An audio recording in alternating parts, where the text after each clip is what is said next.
नमस्कार. माझ्या महाराष्ट्रातील तमाम लाडक्या आणि प्रेमळ भगिनींनो, तुमच्या हक्काच्या सीमाताई न्यूजमध्ये मी तुम्हा सर्वांचे पुन्हा एकदा मनापासून स्वागत करते. भगिनींनो, आज 5 एप्रिल तारीख उजाडली आहे. सोशल मीडियावर सध्या एकच चर्चा सुरू आहे की मार्च आणि एप्रिल या दोन्ही महिन्यांचे मिळून एकत्रित 3000 रुपये बहिणींना मिळणार आहेत. पण यात नक्की किती तथ्य आहे? सरकार खरोखरच 2 हप्ते एकत्र देणार का? आजच्या या विशेष 3 मिनिटांच्या व्हिडिओमध्ये मी तुम्हाला या विषयातील संपूर्ण सत्य आणि नवीन अपडेट सांगणार आहे. बहिणींनो, सर्वात पहिले एक गोष्ट स्पष्ट करा की मार्च आणि एप्रिल हे 2 हप्ते एकत्रित मिळण्याची शक्यता सध्या तरी धूसर आहे. अनेक ठिकाणी अशा अफवा पसरत आहेत की 15 एप्रिल पर्यंत 3000 रुपये जमा होतील. पण वस्तुस्थिती अशी आहे की अजूनही मार्चच्या 21व्या हप्त्यासाठी कोणताही अधिकृत GR आलेला नाही. जोपर्यंत मार्चचा निधी वितरित होत नाही तोपर्यंत एप्रिलच्या हप्त्याचा विचार करणे घाईचे ठरेल. त्यामुळे 3000 रुपये एकत्रित मिळतील या बातमीवर विश्वास ठेवण्यापूर्वी अधिकृत माहितीची वाट पहा.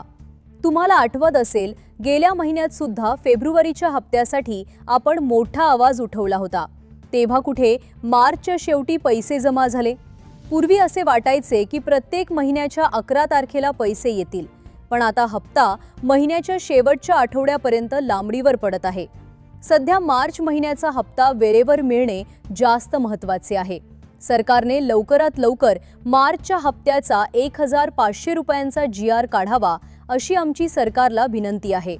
जर मार्चचे पैसे वेळेवर आले नाहीत तर एप्रिलचा हप्ता सुद्धा लांबणीवर पडू शकतो.